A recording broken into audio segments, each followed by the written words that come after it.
I hope that you love my highlighters. So I'm trying to find unique ways of keeping track of my videos because, as you know, I don't do a great deal of editing to these ones because I just want them to be real and honest and just a chat.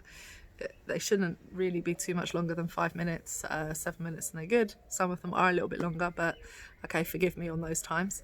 But today we're doing parental tips. The parental tip is talking about consistency. Yeah, good luck with this one.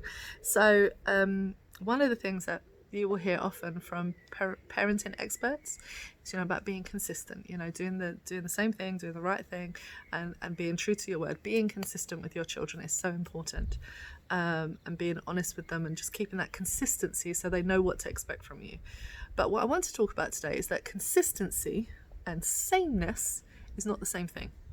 So one misconception I think that is there for many people is that when you have multiple children, if you have one child it's different, but if you have multiple children, 2, 3, doesn't matter how many, once you get 2, that's enough, that consistency means responding in exactly the same way to each child, so that you don't have favourites, so that you don't have, the one that you like more than the other, etc., etc. You don't breed competition. Right, so I want to just knock a few things on the head because I think it's really important. Number one, consistency does not mean doing the same thing to everyone. Consistency is about making sure that you're consistent with your response. So if, so let's say child A throws a dish. Let's use something outlandish that my children, I hope, not going to do. Child A throws a dish and you decide that child A is going to get grounded for 2 weeks. Now child B throws a dish and you don't say anything. That's not consistent. Child B throws a dish and you say, okay, well, child B, what you are going to do is you are going to pack away the dishes for a week. So now this is completely different responses, right? Totally different punishments. So one got grounded and they have to stay in the room. The other one has been, well, they have to stay home, no play dates or however you do grounding, and the other one has been told that they have to do the dishes. What is the consistency in that? The consistency is that you don't let it slide. That's the consistency.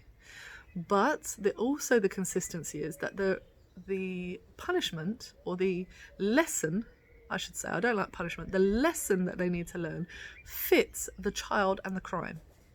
See, I don't know about anybody else, but each individual human is slightly different. You can be raised in exactly the same household by exactly the same people. You all come out different. So I've got 2 younger sisters. We're girls, raised in the same household by the same mother. We are 3 very different girls. There's a lot in common, don't get me wrong. I love my sisters to pieces. There's a lot that crosses over, but there's also a lot that difference. We respond differently to things also. What might work for one child does not work for another. And even though our life experiences have been very similar, 3 girls growing up in inner city London with a single parent, with people with low expectations of their abilities, etc., and we've all gone on to do very well we've gone on in different ways and different fields. We've gone on to express ourselves in completely different ways, and we have different talents and we respond differently to things. And it's necessary to explain to children from the beginning, you are not your brother or your sister. You're just not. I'm not going to treat you like your brother or your sister because that's not fair. It's not right because it would be ignoring who you are. And I want to treat you for who you are, not who they are. So just because I've decided that the way we started punishments was grounding children or sending them to the naughty corner or whatever version of that you're using, does not mean that's always going to be the same punishment I use forever for these things. Because I could ground one of my kids. Let me tell you, that's basically like giving him a free pass. He would go to his room, he will be in love and happy. I don't even know what we would have to do for grounding to work on that kid. I think we'd have to ground him in reverse. We'd have to be like, you have to sit with the family, stay with us, you can never leave our side forever.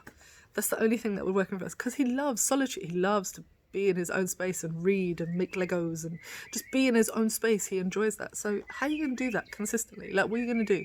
You can't make that. That's not going to work. But on the other hand, I have a child that if you remove him from the family, that is a real punishment. That's a real consequence. That's a real learning moment for them to say, hold on, was I doing something that the family didn't like that meant they wanted to remove me from the family? I should not do the thing. Because remember, punishments aren't... Yeah, it's a consequence. It's a learning moment. You aren't trying to punish your child because you're angry with them. You're trying to teach your child so that they can learn something. Can we just have a moment on that? I know it's 5 minutes, but I really want you to understand this. When we're talking about children and we're talking about who they're going to be as adults, when we're talking about consequences, talk about naughty behaviour particularly, when we talk about punishments, we're not doing it just for the sake of the fact that it was naughty, there's a consequence and it's bad and you're going to suffer. It's because suffering is the goal. No, I want you to learn something. So even if you're grounded, the reason you're grounded is not that I don't want you to see your friends or, whatever the grounding is, or it's because I want you to reflect on the fact that what you did is not good to be part of this family. If you're throwing plates, somebody's going to get injured. So therefore, you can't be in the room. That's what you're saying to them. And that's what you should say out loud so they understand why you're doing what you're doing. You should actually tell them that. Because what you're actually communicating then is the reason behind what you're doing. And it gives you an intentionality. And I think that when we talk about punishment particularly, this is the conversation we need to have. So, consistency was my point. It wasn't about punishment, actually. It was about consistency. Is consistency doing the same thing every single time? Well, yes, that's one version of consistency.